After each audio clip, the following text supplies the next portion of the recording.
Hello, I hope you're all very well. Welcome to this session where we are looking at the changing nature of content distribution in a vertically integrated world. My name is Hayley Bull and I'm a director at 3Vision. 3Vision is a content consultancy firm that supports businesses across the sector with content challenges. Using our experience and real-life interaction, we offer research and strategic support to numerous businesses. The analysis that we will share today is primarily from data captured from our Show Tracker. Show Tracker is a syndicated research service delivered through regular reports, Tableau, and data drops. By capturing in detail how shows are being premiered in key markets, it provides unique insights into the changing strategies of service providers and distributors, and a clear picture of how each territory market is for acquired programming. The global market for content has always seen change, but over the last years, we have seen unprecedented evolution. In the US alone, scripted series production has increased over 150% since 2010. The volume of US scripted series continues to grow, and estimates have 2019 over 500 for the first time.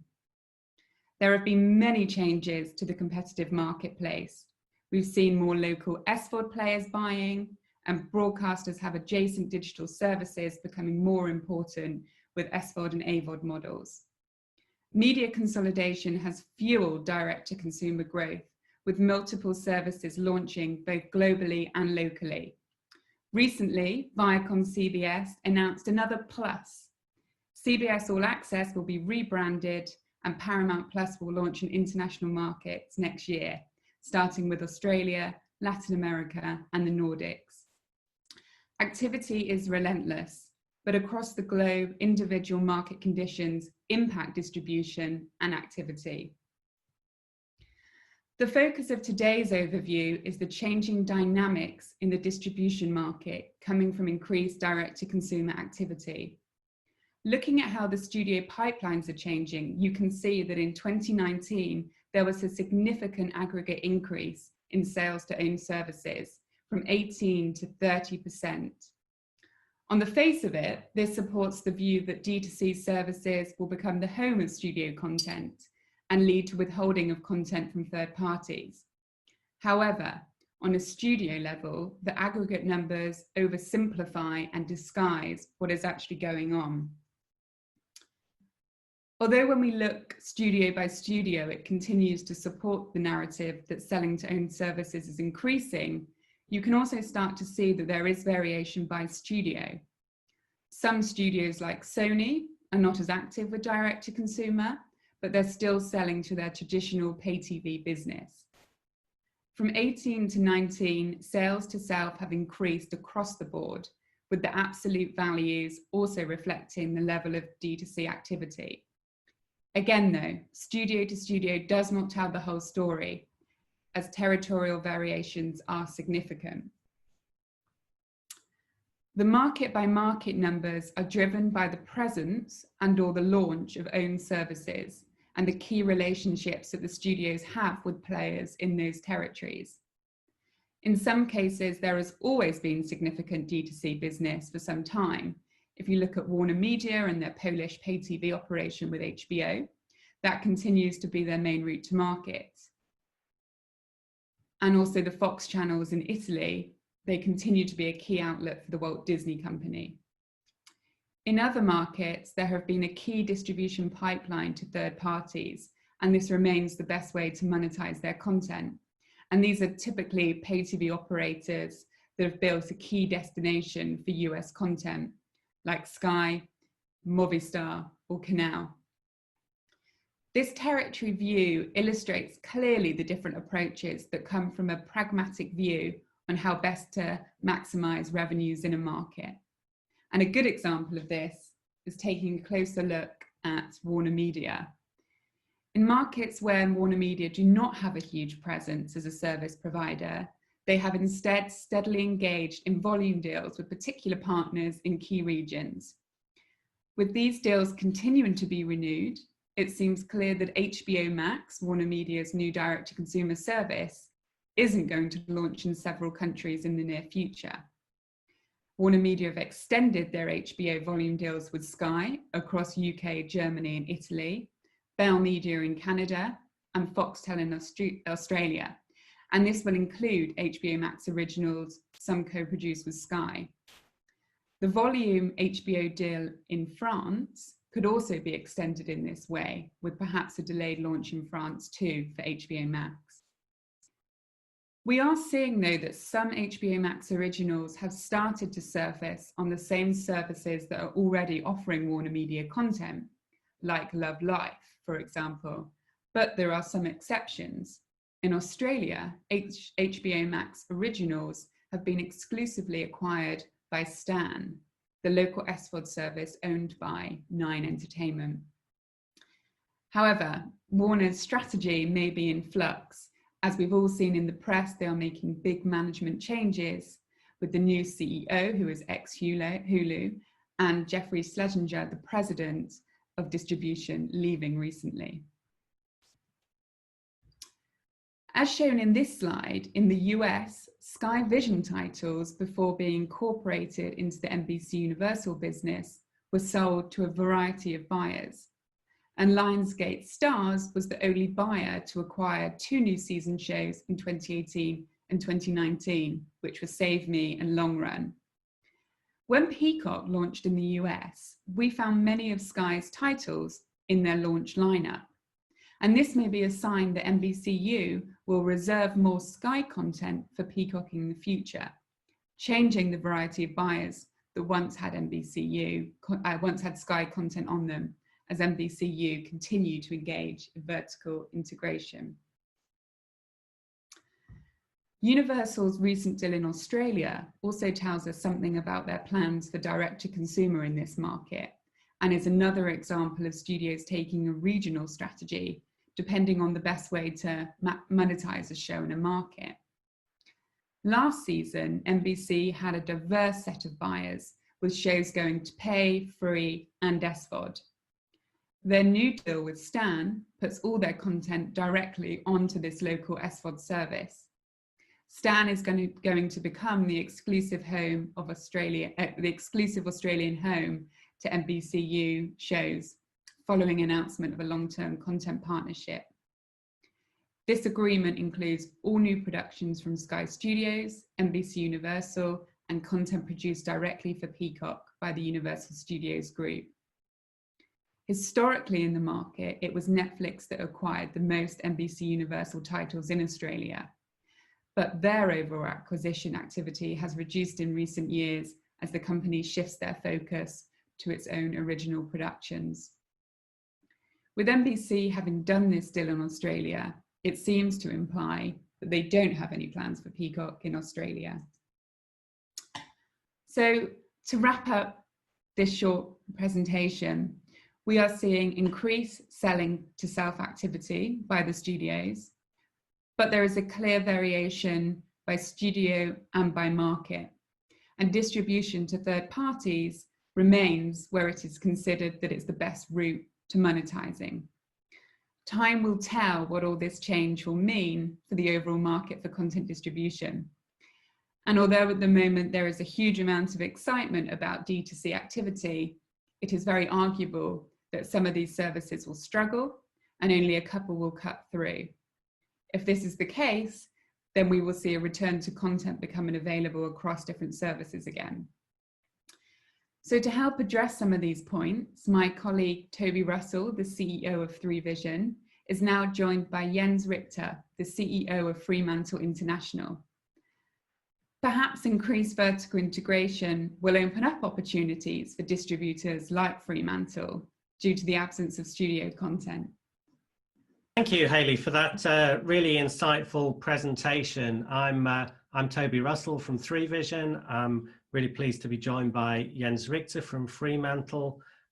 So Jens, you've already got a really successful international production and distribution business. As the big studios, certainly some of them, start to focus much more heavily on these D2C services and put more of their content onto their own services. Do you think that's going to open up additional opportunities for you as, for example, the partners of the studios that used to have that content have big gaps to fill on their services? There will certainly be gaps to fill. I believe, I strongly believe. You have going forward, a lot of the new product will stay on these vertical integrated platforms. When you look at your sales reports and you go back your analysis 2, 3, 4 years ago, the market looked completely different. So all these studios had output volume deals on a local basis. That will be less and less, as we just discussed, as Haley presented to us. So there will be a gap, and I also believe the gap will be widening. You know, when you look at all these local players, you look at what's going on in France. You know, M6's TF1, France Télévisions came together to launch Salto. In the UK, it's BritBox. In Germany, RTL launched TV Now. The media taking off of the public broadcasters. So you have all these local players. They also go non-linear, or they're already non-linear, right? And they put more emphasis on going linear, and they put more money behind it. So that local market, if you want to call it like that, or the regional market is very busy, and it's going to be busy. You know, there's a lot of money being invested by those platforms, and with those platforms maybe having less access to studio product going forward, there's a gap. And I mean, I know this is probably a difficult question to answer. Are there any kind of general themes about what kind of content those platforms are looking for? Very good question. Well, they look at shows that fit their audience profile. Now, it depends on what kind of platform are you, right? Are you a commercial player, more mainstream in the local market? Are you more a public service broadcaster? Are you more a premium player? So there is also, when you look at each of those local markets, you have quite a range and diversity in program needs. That's one thing. The other thing that I surely believe is that a lot of those local players also will become more local. They will serve more the needs of their local audiences.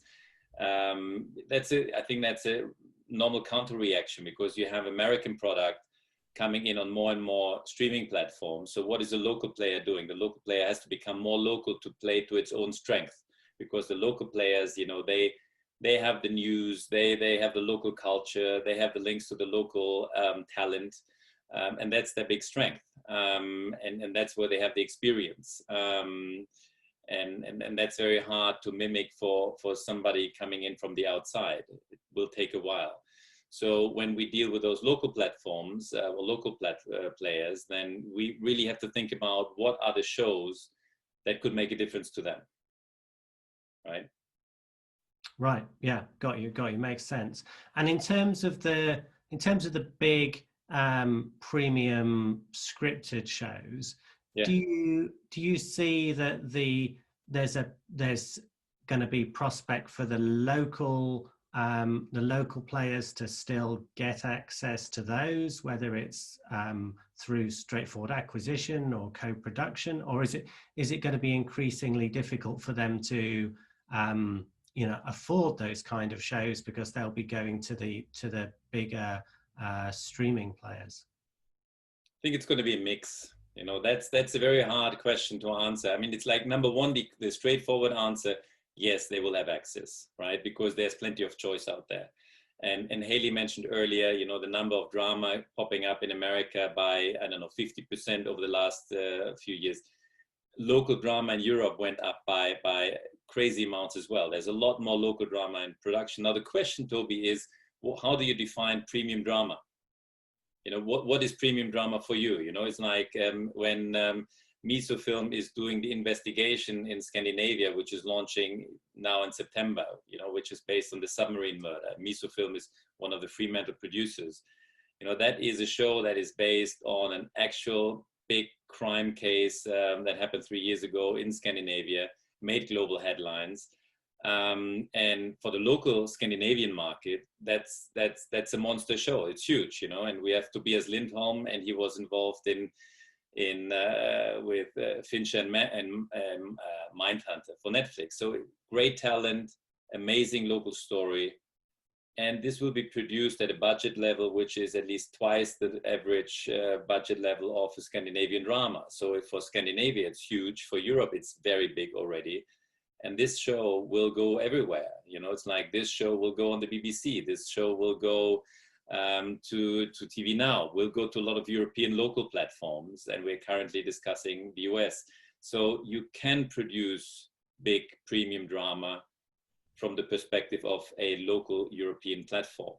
But it won't have the budget of American Gods or something like that. It might not have the budget of American Gods, but when you look at you know, like some of the shows we did over the last 2-3 years, you know, like Young Pope, New Pope, right? I mean, those are budgets levels which, you know, like multiple million per episode. Or currently, you know, like yesterday on HBO, we launched We Are Who We Are, you know, Luca Guadagnino, a beautiful show. And that's a huge budget. It's a huge budget. It goes way beyond what you normally see in terms of budgets coming out of Europe. Yeah, we found an American partner. Yes, we did, right? But originally, there's a European creator behind it, Luca Guadagnino, who normally does feature films. And it's his brainchild, and from there we found the European. We developed we paid for the development, we created a show, and then we went to market and got Sky on board. First the European part, and then the American part. So I think with the right kind of shows, there's certainly lots of supply for local platforms. And that's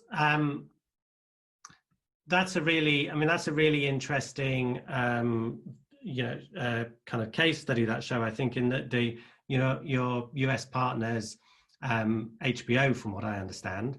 Sure. And I think the show's just launched with them already, or it's launching very soon. And, you know, obviously HBO is now part of a what's going to be a global streaming business. Do you think deals like that will be possible to put together in the future, or is HBO, you know, and people like that, like, you know, Hulu, for, you know, kind of, I guess it's in the same kind of boat. Are they really going to be in a position where they're saying, okay, we want global rights, we don't want to do a kind of US only deal? It's going to be a mix. You know, certainly we will face situations where a US player would say, like, we'd like to have global rights. Why not? Maybe, you know, it's like in general, we like to play both sides. We like to cater the whole market. So you have the local regionals, you have and you have the globals, right? And then you said yourself in your presentation, when you look at HBO, for instance, HBO just still extended all these deals in Europe and in Australia and Canada. So HBO will not be with HBO Max all around the world tomorrow. So there's a lot of key markets that are still open, right? So does HBO necessarily need global rights? I don't know, you know. I think there's a conversation to have. And then when you even look at global players, and the first two global players out there, you know, Netflix and Amazon, when you talk with Amazon, for instance, very often they take a very flexible local approach. You know, when we launched this year La Jauría, it's our first time that we went into Latin American drama. We have a deal with Fabula, beautiful producers. So we created the show, we paid for the development, we paid for the financing, then we went to market. And Amazon went on board for Latin America and Spain. Okay. So we did another deal with another platform in North America. We set up deals in Europe with the likes of Arte, for instance. And we're now closing deals on a local basis. Or with Amazon, we did Deutschland 86-89. Or we now launch another show together with Konstantin Film, which is The Children of Bahnhof Zoo, which is based on a big fat novel biography from the 80s, and a movie, a cinematic movie which went out in the 80s. And that series, premium series, huge budget, commissioned by Amazon Germany, and we take out the rest of the world. So I think there's certainly once in a while that that urge or that temptation for global dominance or global plays, and while at the same time there's a lot of flexibility in the market. I think for people like us, it depends. How do we look at our shows? We take very bespoke approaches. You know, it's like when we talk to a Luca, when I ask him what kind of show do you want to produce for television, it's a journey to develop the show. And, you know, it's like, and luckily we are one of the bigger independents, so we can finance that journey of developing and writing the scripts and getting talent on board and casting the on-air talent as well, and only then go to market, right? That is a huge benefit. And that's one thing. The other thing is we take each show then also be very bespoke approach. We think about who's the audience of this specific creative idea. Is it mainstream? We love mainstream. You know, we are the guys who do American Idol and Got Talent. I mean, we certainly love mainstream, right? There's no doubt about that. But then when you do a We Are Who We Are, you know, or No Man's Land, those are premium shows that certainly sit somewhere else. So that kind of audience we want to approach for those shows. On which platforms does it sit? And that kind of specific audience does sit on global as well as on local. And that gives us a choice. So we can take a show like that and we could do a deal with a global, and very often we do that. So we do Mosquito Coast. We produce Mosquito Coast with Apple at the moment. We love that, right? While then we take other shows and do it on a local basis. So Jens, that is really, really, really fascinating, and I would love to repeat this conversation actually in a year's time to see how everything has evolved, because I think this is a fast-moving situation, but it certainly seems like it's opening up many exciting opportunities for companies like Fremantle. So thank you again for joining me for this conversation. It's been really interesting. Thank you to MIPCOM for inviting us to their new online event, which I know has got many very interesting presentations and panels as part of the agenda, and I'm looking forward to watching a lot of those. So once again, thank you Jens, and thank you Hayley, and thank you MIPCOM. Thank you much. Cheers. Thank you. Bye-bye.